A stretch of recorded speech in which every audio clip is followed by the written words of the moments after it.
요리를 통해서 영어 배우는 거는 사실은 이미 많이 활용되고 있는데 특히 이제 댁에서 어머니가 우리 애한테 좀 영어도 좀 가르치면서 좀 뭐 하고 싶다 할 때 가장 손쉽게 시작할 수 있는 게 요리를 통해서 영어를 하는 거거든요. 왜 그런가 하면 애들은 일단 먹는 것도 좋아하지만 만드는 과정에 특히 꼬마 애들은 참여를 하고 싶어 하잖아요. 뭔가 지가 뭐 사고도 많이 치겠지만은 그걸 통해서 자연스럽게 하되 저 어머니 걱정하실 필요 없는 게 어머님 영어 잘하실 필요 전혀 없어요.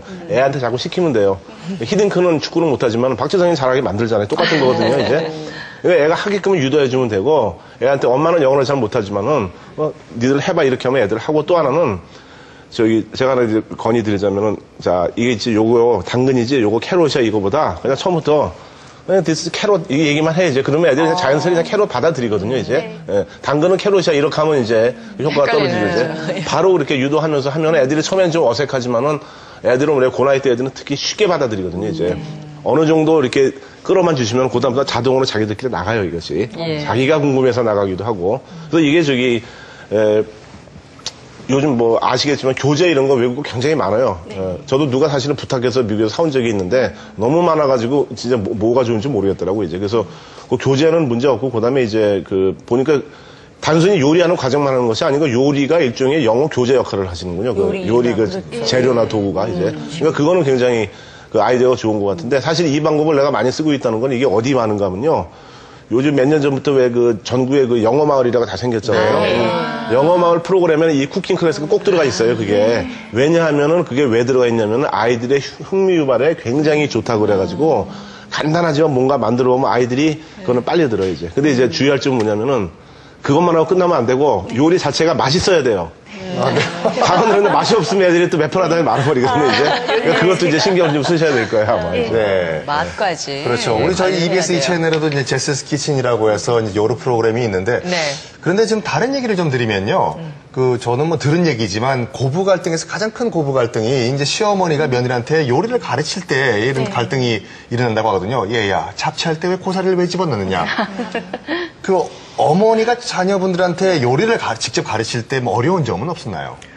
그렇게 어려운 점은 없었어요. 왜냐면은 이게 영어로 하지만 우리 애가 영어를 정말 잘해서 이렇게 되면 좋겠다. 원어민 수준으로 크면 좋겠다. 이렇게 생각하고 제가 요리와 영어를 한 게 아니기 때문에 그냥 우리 애가 영어랑 친근하게 지내면 좋겠다. 그런 마음을 가졌으면 좋겠다는 마음에 시작해서 영어로 심하게 밀어붙이지 않아서 좋았어요. 만약에 제가 큰 부담감을 가지고 했다면은 어떻게 이렇게 꾸준히 할 수 있었겠어요. 본인이 좋아서. 예, 제가 좋아하고 그리고 아이도 즐거워하니까 이렇게 할 수 있었어요.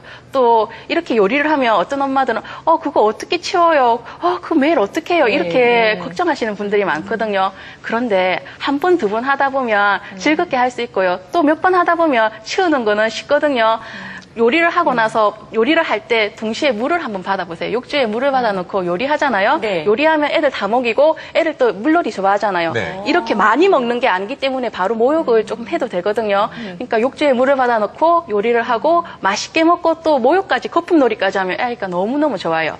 또 아이들이 모욕을 하는 동안에 저는 순식간에 부엌을 싹 치우면 되니까 또 거기에 대해서는 부담감이 없었어요.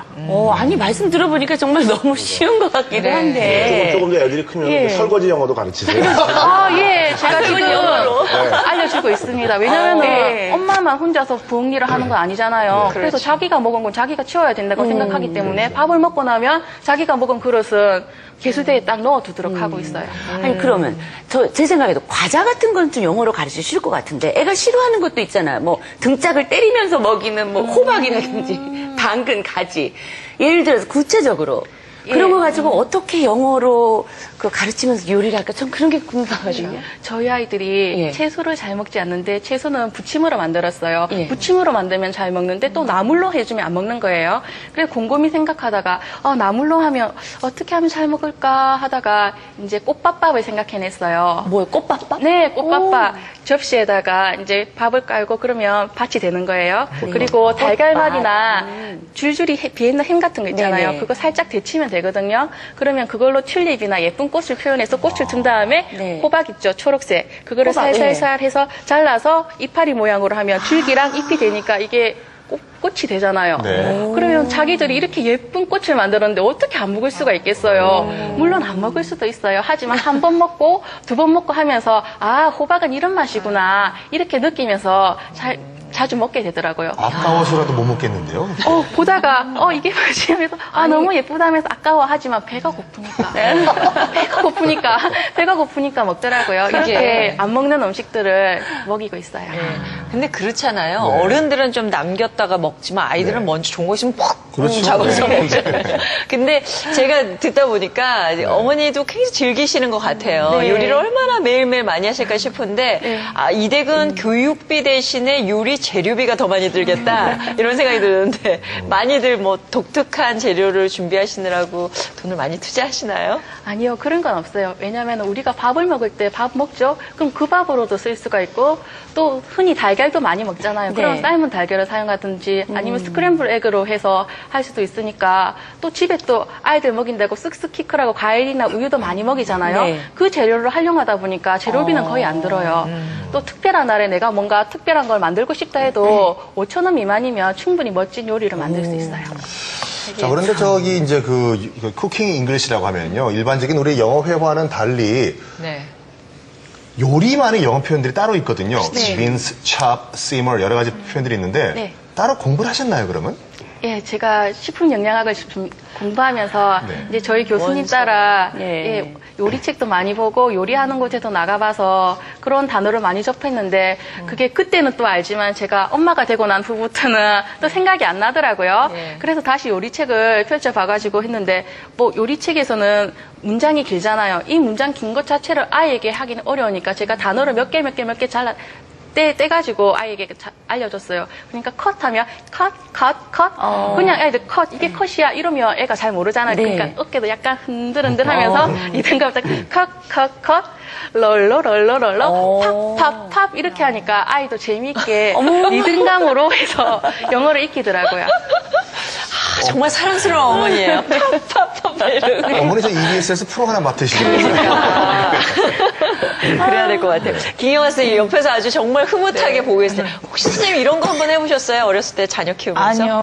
저는 뭐 아이랑 뭐 많이 해보지는 않았고요. 그러니까 어머님 얘기 들으면서도 굉장히 재밌잖아요. 그러니까 어른들은 특히 엄마들한텐 요리가 이제 일상적인 어떤 활동인데 조그만 아이들한테는 굉장히 마술과 같은 그런 게 될 때가 있어요. 제가 이제 미국 초등학교나 이제 유치원에서 아이들하고 수업을 하면서 한번 김밥을 만들어 본 적이 있어요. 네.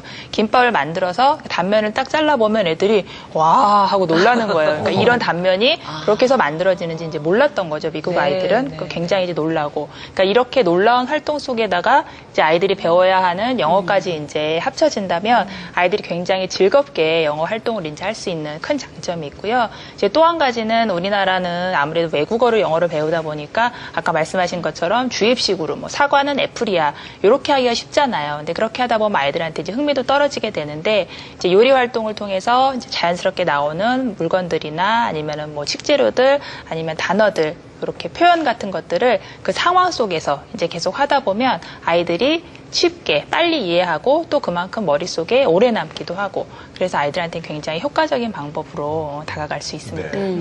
그 김밥을 보여줬던 미국 친구들한테 충무김밥 보여주면 와우, nothing 그러겠는데.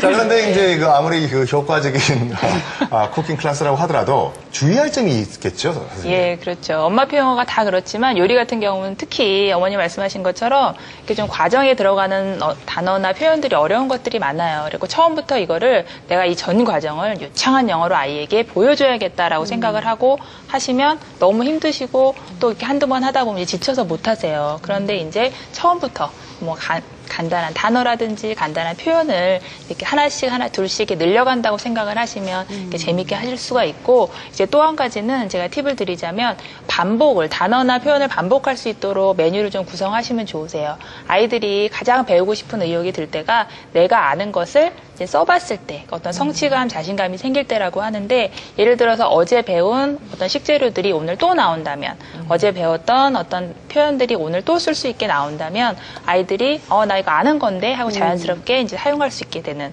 그런 이제 환경을 가지게 될 거고요.